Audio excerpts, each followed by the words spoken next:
ที่จะขับเคลื่อนความเราแม้ขอเราเมตตา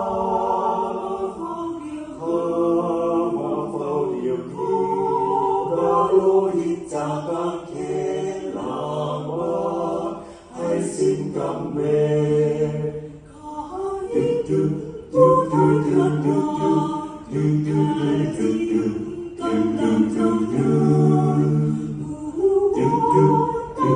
จง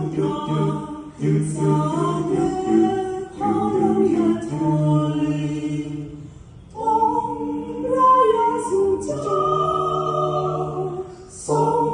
ใช้นิของข้าใจเต็มด้วยบาปบนจริงมัวตาองค์ล้างให้สะอาดแม้ข้ายืดดวง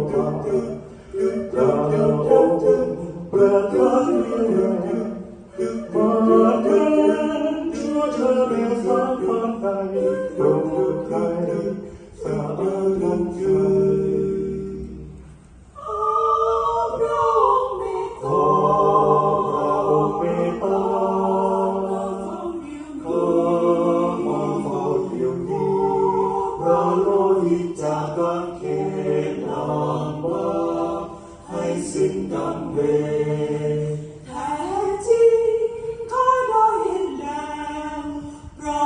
องค์ผู้เดียวทรงฤทธิ์คนป่วยกับหายผ่องแผ้วใจแข็ง